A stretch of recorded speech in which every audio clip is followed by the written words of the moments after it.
I do wish the Lord would make up his mind with regard to the seasons. This cold one day, hot the other. Yesterday was a beautiful day, but man alive, I nearly died. I dressed wrong. And that just simply means we came up to speak and so forth, and the room was hot.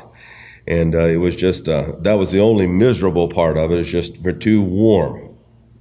Be that as it may, we suffered for Jesus and saw our way through. And everybody there had a good time, I gather, around the Word. But ever since some of the past Sundays we've had, where people have wished one another, wished me actually, a Merry Christmas and Happy New Year and so forth, I thought, well, maybe I should just touch on, expand upon this matter of incantations. Because in all actuality, we are not allowed to bless the wicked in their sin. We are not allowed to hope that the wicked succeed in their evil schemes, in their reversionistic strategies, that they're going to come out on top and they're going to be able to boast before God that they didn't need him, and in and of themselves, they were prosperous. Now, one of the ways that the wicked do this is through a means we call incantations. Now, an incantation is simply this. One wicked person is wishing another wicked person that they come out on top. It is a well-wish. It is any prayer, any blessing, any spell, any phrase, anything, even a social salutation, such as Happy Holidays, Happy New Year, Merry Christmas. You have to understand what you are doing in wishing these people this so-called happiness, or wishing them the best. Now, perhaps the best thing that we all could do, and we said this about 3 years ago, is wish them what God wishes them. That is, it is his desire or wish that all men be saved and come to the knowledge of the truth. So we could legitimately say, I wish you all God's true blessings this holiday season. Or I hope God's best blessings are yours for the new year. And so we are in actuality aligning ourselves with the desire of God for people in the coming year. Now, whether or not they know it, God's best blessings are salvation and truth. But at least we are not wishing them well outside of God's system, because then we become sinners. We actually have taken the side of evil people who are wanting other people, be encouraged in your wickedness. Nonsense. We cannot do that. That's what these incantations are. But they believe that the words themselves, simply because they're pronounced at Christmas, there's something magical, something supernatural in the air. It's all going to turn out all right because we say it at this time of year. But any time of year, you cannot simply take God out of his bottle and make him a genie and rub his lamp and say, you're going to do this on my account, on my behalf, or the behalf of someone else. And so therefore, even our prayers or our blessings on people become an incantation, because God would be inconsistent with himself to bless somebody apart from his own system. He doesn't do that. There's no respecter of persons with God. How did you get saved? Same way I got saved. There's no difference. And you did not get saved apart from that same system. Is believe on the Lord Jesus Christ and you'll be saved. Any other system does not net for you salvation, period.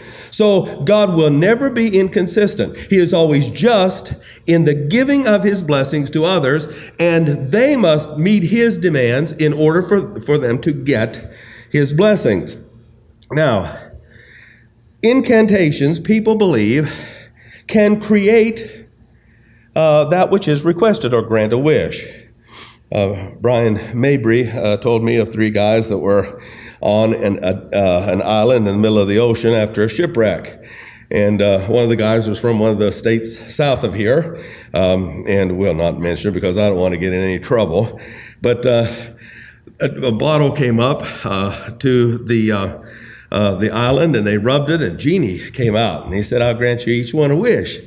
The first guy says, well, man alive. He said, This place is boring. There's nothing to do here. I want to go home to friends and family and my job. I want to return to normal. And so the genie said, fine, and send him off. The second guy said, well, that guy is right. I mean, there's absolutely nothing to do here, and everything I have is back at home. He said, I want to go home. Poof, there he goes. And the third guy said, well, it sure is lonely around here. He said, I wish those other two guys were back. So, and that's not my joke, that's pride. But what am I saying? It is to bring a force to bear to give what is requested.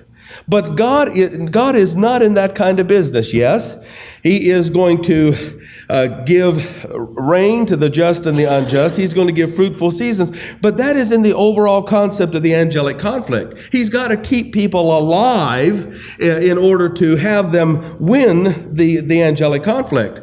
But apart from that, built into His system, He is not sitting up there just simply waiting for some wicked reversionist to demand that He bless them. He's not going to do it.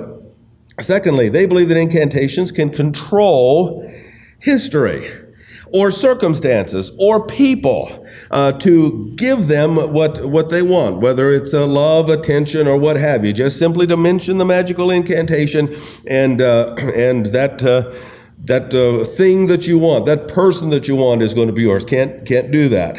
Thirdly, they believe that it's a cure for physical or mental ailments. This year's going to be different. No need to being depressed. You didn't get what you wanted this year, but next year's going to be better. Happy New Year. It's a cure for all your ills. Nonsense. God is sending people that way because they're rejecting His Son, or to change something from one form to another, bad luck to good luck, etc. All right, so where we were then is that there is a problem. That problem simply says that the one giving the blessing and the one receiving the blessing must meet certain requirements before it is a legitimate blessing. And that requirement is that the person is not a wicked person, but rather filled with the Spirit. And the person receiving it is either coming to the light or is walking in the very same light.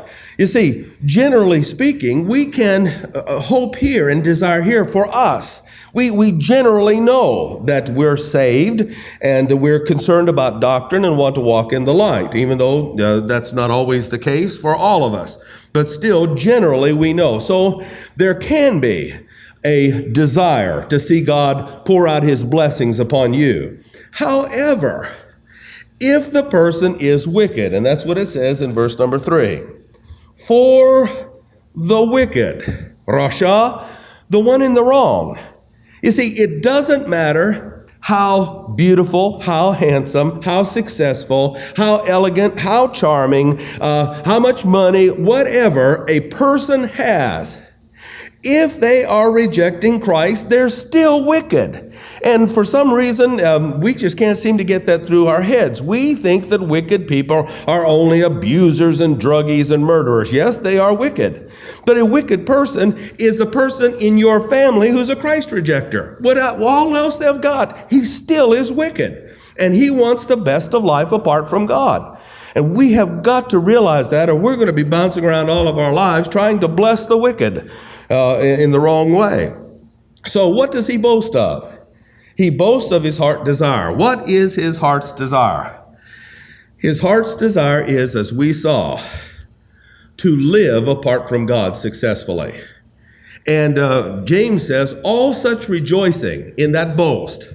Happy New Year. I'm going to go to a city and live there 1 year and get gain. I'm going to be healthy, wealthy, and wise, and I'm not going to live with God. And God says that kind of boast is wrong, because your life is a vapor. Your life, you can have a heart attack and be gone. You're not assured of your next breath, let alone your next month or year. But they boast in it, and that's what the Happy New Year celebration is. They make boast that the coming year is going to be better than the past year, and so forth. It is a wish and a desire that people are successful in their evil. We cannot take part in that celebration. All right? But note what the wicked does therefore. He blesses the covetous whom the Lord abhors. The word blesses here is barak. It too, both these words, boasteth and blesseth, are in the PL perfect, which simply means they do it intentionally. They do it thoroughly. It is a completed state of action, whether they're boasting or blessing. They think that there are no loose ends is the perfect tense here. What they do is absolutely foolproof in bringing about circumstances for success. Barak means to petition for or confer prosperity upon. It is the same word often used for God blessing or for someone praying for another to receive blessing and so forth. But in this context, it is blessing the covetous means he's petitioning for either God in a wrong way or the gods or fate or the force or whatever to confer success upon other wicked people. And that's what all of this Happy New Year business is all about. Let's go to Psalms 49.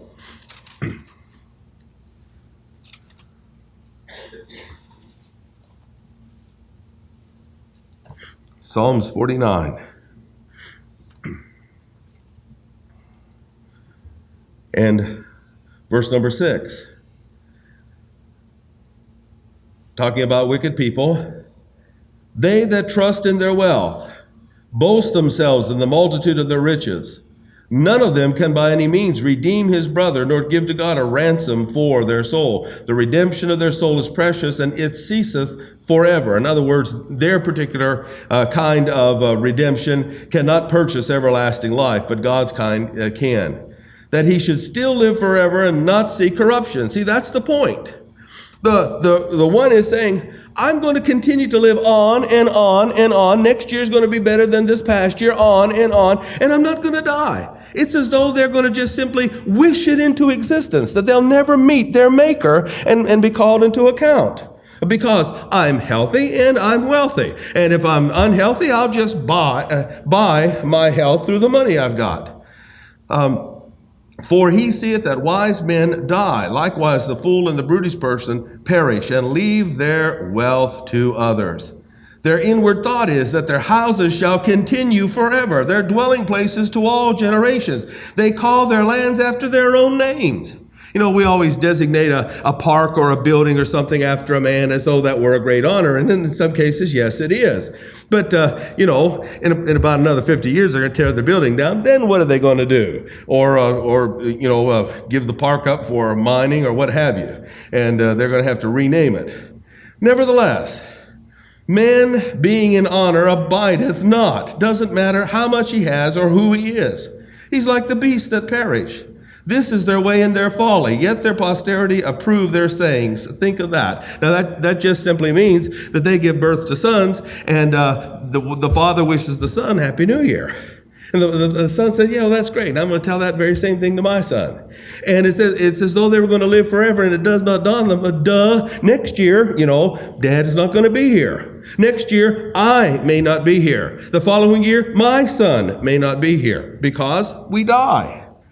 Like sheep, they are laid in the grave. Death shall feed on them. The upright shall have dominion over them in the morning. Here's the thing.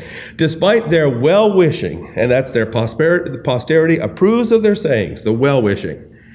Those of us who have believed in the Lord Jesus Christ are going to stand in a glorified, resurrected body over the very place where their graves are located. That's it. We win. Guess what? Read the last chapter. You'll know who's going to come out on top. God will redeem my soul from the power of the grave. Be thou, verse 16, not afraid when one is made rich, when the glory of his house increases. For when he dies, he shall carry nothing away. His glory shall not descend after him. Now note verse 18. Though while he lived, he blessed his soul. While he lived, he blessed his soul. He got up every morning. Oh, this is going to be a better day. And it's the positive thinking aspect. My psychic told me I'm in to win the lottery today, you say. It's going to be a great day. And so every day he gets up, and every year it's Happy New Year. And men will praise thee when thou doest well to thyself. But note verse 19. He shall go to the generation of his father. They shall never see light. Well, whoopee-ding, great life, huh? Happy New Year. Man that is in honor and understandeth not is like the beast that perishes. Here's the man in honor, but he can't comprehend the issues of everlasting life. He rejects the light. God takes him into eternity, and what does he have? Nothing. Luke chapter 12. Luke chapter 12. I thought that was just an interesting observation there when it says, he blesses himself in his soul. He wishes himself a good day every day of his life. He's going to beat the system apart from God. Now, what we have here, again, is whether you're blessing yourself or someone else in the state of wickedness, it's wrong. Verse 16, Luke 12. He spake a parable unto them, saying, the ground of a certain rich man brought forth plentifully. And he thought within himself, what shall I do, because I have no room to bestow my fruits? This will I do, pull down my barns, build greater. There I bestow all my fruits and goods. And I will say to my soul, what is he doing? He's blessing himself.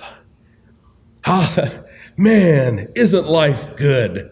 And he tastes the wine, and he eats the cheese, and he has a fellowship with his friends. In this case, he didn't have very many, because he talk about a Scrooge. This guy was it. But soul, thou hast much goods laid up for many years. Note his blessing. Eat, drink, and be merry.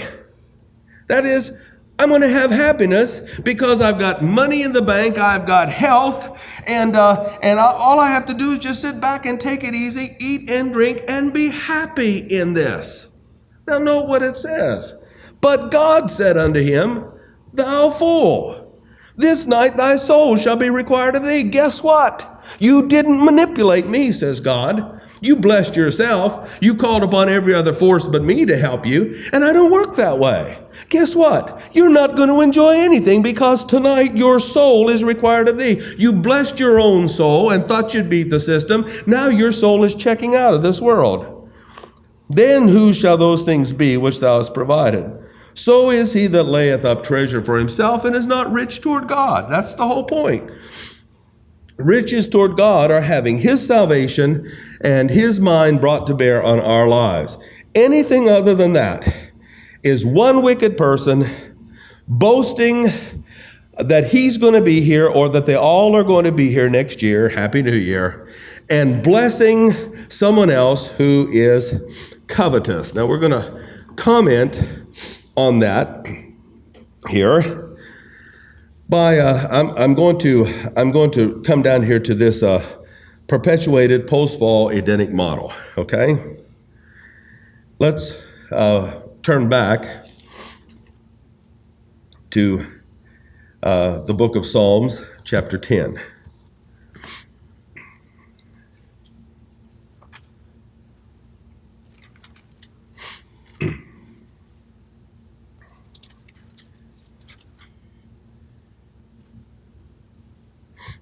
All right. So I will get tonight probably through the four unchanging principles we need to realize. But right now, I'd like to hit this point. The perpetuated post-fall Edenic model. Now, that is just a sophisticated way of saying this. After the fall, now I'm talking about the fall of both Adam and Eve, there was a model set up in the Garden of Eden that is perpetuated throughout all generations. All right? You have to understand that every single one of us born in this world are born into a situation that is perpetuated in the Garden of Eden, though man's not in there, it's still the condition is perpetuated after the fall of both Adam and Eve. Now, we'll look at some verses here in a moment. But let me give you the 3 conditions in the garden. Well, actually, there were 4, but we're talking about after the fall. The original condition of Adam and Eve was perfection. Therefore, they were always blessed of God. In the garden, Adam could have said to Eve, well, boy, God has really blessed us. Boy, I'm looking forward to tomorrow. They hadn't sinned. They were guaranteed tomorrow till they sinned. It would have been perpetuated indefinitely. Hey, I'm looking forward to see what God's going to tell us tomorrow. Hey, this is a great life. But sin entered. After the fall, there were 3 conditions. One in the Garden of Eden was that Eve fell, and Adam was still perfect. Now, could she have come to Adam and said, Happy New Year? Well, yeah, and technically she could have. But did she have any in with God? Did she have any capability whatsoever to call God's blessings upon Adam? She did not. She had no relationship with God. God was, in fact, aloof from her. She had no spirituality. She was spiritually dead and physically dying. Dying, thou shalt die. She died immediately spiritually and began to die physically, as God had said. Now, every person that is born spiritually dead and dying. You have to understand that. They have no capacity to ask God to bless another person. They might, with all of their heart, wish that person, wish things were different, but God is not going to make them different. All right. The next thing we need to note, though, is that here is the condition. Adam was perfect and Eve was imperfect. Could Adam have justly said to Eve, may God bless you? He could not, except in one way. That was, oh God, listen, the woman has sinned and I don't want to sin, and I'm going to get in trouble with you if I sin. I'm going to get in trouble with her if I don't. I have a serious situation here, God. Would you please give me the answer, all right? So here is Adam. But Adam could have not said to his own wife in that garden, may all the blessings of God be yours. She forfeited them all when she ate that fruit. Any prayer, any blessing, anything that he did on her behalf is insignificant compared to the one thing she needed, and that was now salvation.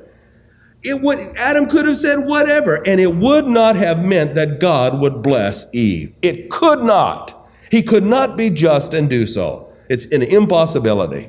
And Adam, mediating for Eve, saying all of the Happy New Year's he wanted to, could not have given to Eve any amount of divine blessing. Now, the third condition is that Adam fell. Now, Adam and Eve could not properly bless one another. And here are the 3 conditions noted. Okay? Number 1. Eve had no righteousness, no relationship with God. Therefore, she could not call upon God to bless Adam with his positive righteousness. Do you suppose that an unbeliever can add to the righteousness of a believer? Cannot. Can an unbeliever detract from the righteousness of a believer? Cannot. Who shall charge anything to the cause of God's elect? Can't be done. God justified. All our sins are paid for. You might attack his person and his character, but you cannot take away from the righteousness God has granted, you see. And so there was nothing that Eve could do to add to or take from Adam's righteousness. Therefore, any incantation or desire for blessing is a moot point. All right? The second thing.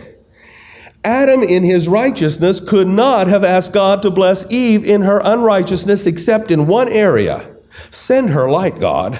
God, help her to understand salvation. Help her to understand she's now a sinner and needs a Savior. That is the only area Adam could pray on behalf of Eve. Could he pray, oh God, heal her? He could not. Why? Dying, thou shalt die. Sickness, disease, bodily corruption is in the original curse. You see, she's going to die. He could not, oh, heal her body, Lord. Give her a perfect body, but she's dead spiritually. That means that she would live forever in her sinful state. God cannot do that. And yet that's what we have today. That's what, in fact, somebody is saying when they say, Happy New Year. I want forces to keep you healthy and alive and bodily perfect till the end of this year so you can live life to its fullest apart from God. You're spiritually dead, but physically, I want you to be healthy. Dying, you'll die. Dying immediately, you'll die eventually. Dying spiritually, you will die physically. Healing was not what she needed, though she was dying. What she needed was salvation. So aside from that aspect, no prayer, and that's why I always say, when people are sick, you generally understand that person is in fellowship with God. It's okay. God raised them up. But if you understand that person is there and has been a Christ rejecter all his life, you can ask God, before he checks out, would you please show mercy one more time in sending him light? I realize it's restricted. His heart is hardened. There's hardly any light that can get through. He's in almost total blackout of the soul. But God, I'm praying for that person that they might be saved. That is a genuine prayer. You are in line with what God wants. But if you're going to ask, well, God, would you raise him up so that he can continue his sinfulness and lead others astray? Nonsense. That's not right. And Adam could not do that. All right? Once they both had minus R, there wasn't anything that either of them could say or do in order to provide divine blessings on behalf of themselves or the other. All right? We're in Psalms 110. Verse number 3.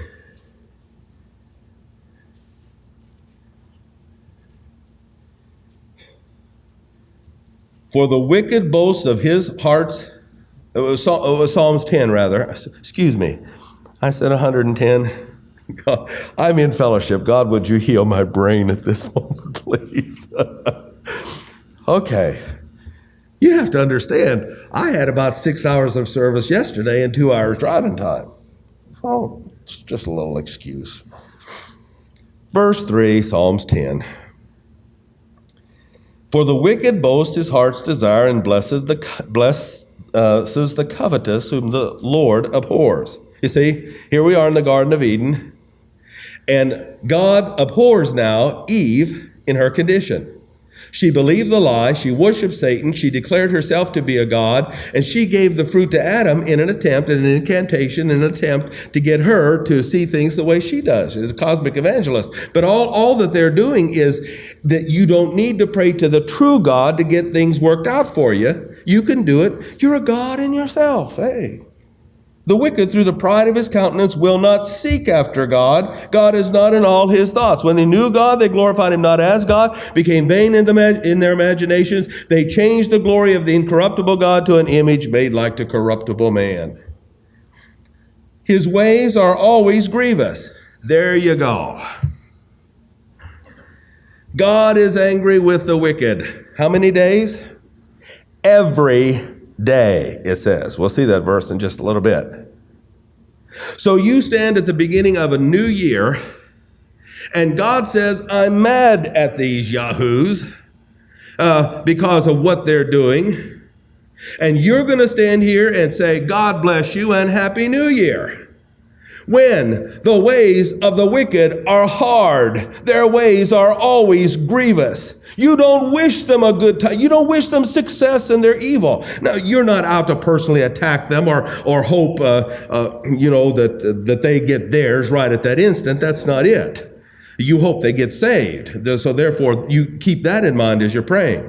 But you don't ask God to reverse his system. His system is when Eve ate, she died and she died. And so therefore her ways, though she was alive, she was dying, and her ways were grievous. It's now harder for her to keep body and soul together because she's headed toward the grave. And you can't ask God to reverse that process. All right? Thy judgments, God, are far above out of his sight.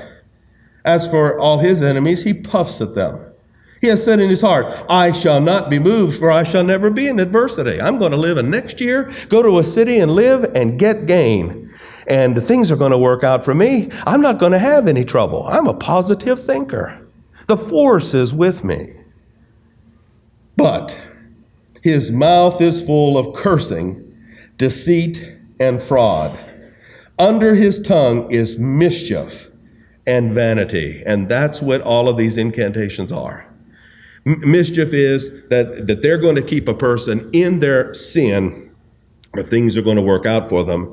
But the pronunciation of Happy New Year is a vain or an empty pronunciation, because neither the bless or the blessee has the power to keep body and soul together. All right? Let's look at Proverbs 17.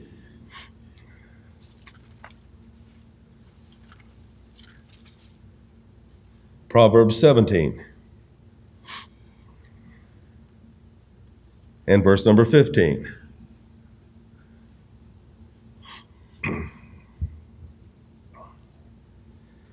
Now remember, we're talking about the perpetuated post-fall Edenic model.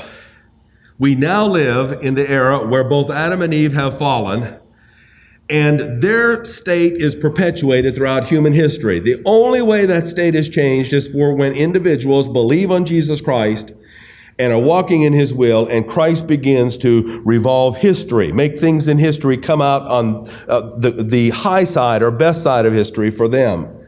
Romans 8:28 principle. Note verse 15. He that justifies the wicked. Adam in his perfection says to Eve, God bless you. You deserve God's best. Does she? She does not. She's in sin. Who does he think he is to justify the wicked? And then note the next part. He that condemns the just. Adam, that's not right, you living in this faithfulness to God. That's not a right state that you're in. Eat this fruit, would you, so that we can enjoy fellowship and have a good new year and get this guy who comes down in the cool of the day teaching us Bible doctrine out of our lives. Would you eat this? What is she doing? She's condemning the just. She is attempting to, and that's what all of these things are. Happy New Year apart from God, if we start trusting in that system, then what the world has done to us is to give us give up our dependency upon the one person who can make it turn out all right, God himself. And we're in his condemnation. Both, note, verse 15, even they both are an abomination to the Lord. Isaiah 5.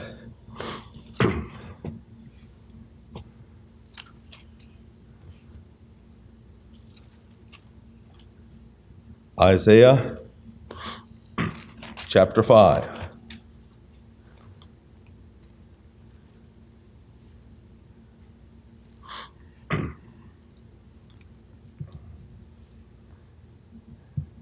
And we'll start reading with verse number 20.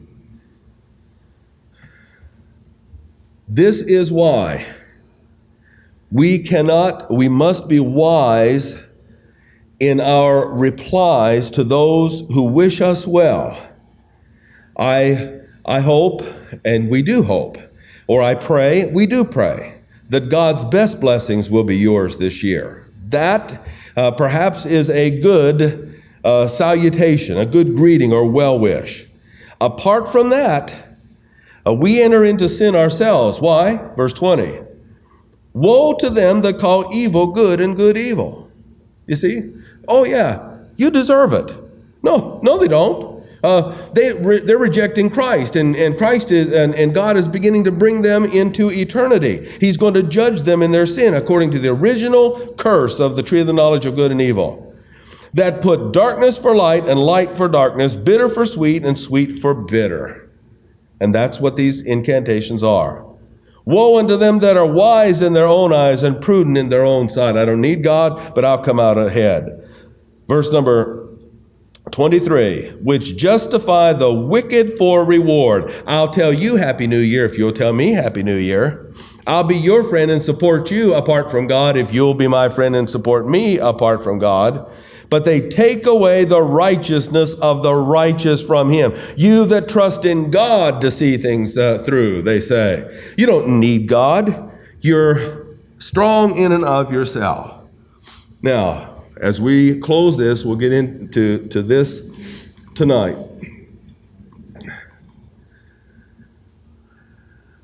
The reason that people do this, and I'm just going to comment on this because we'll get this tonight. And especially at the close of the new year, during the so-called holiday season, there is a frantic search for something that is elusive, but for an elite group of people, and that is happiness. They've just got to have this at Christmas. We've just got to do this at Christmas. Oh, they're not going to be happy unless they get a Tickle Me Elmo. And I'll pay $3,000 for a Tickle Me Elmo. Yeah. You imagine what $3,000 would do in bringing the world the light of the gospel. And they pay it for a Tickle Me Elmo that lasts as long as the batteries don't wear out. No, it's shorter than that. They tickle him 3 times, and is there more? It's crazy. It is wrong, and we'll see this, to put happiness before truth. They are building their happiness, and everybody goes nuts at this time of year because they want people to be happy apart from the truth.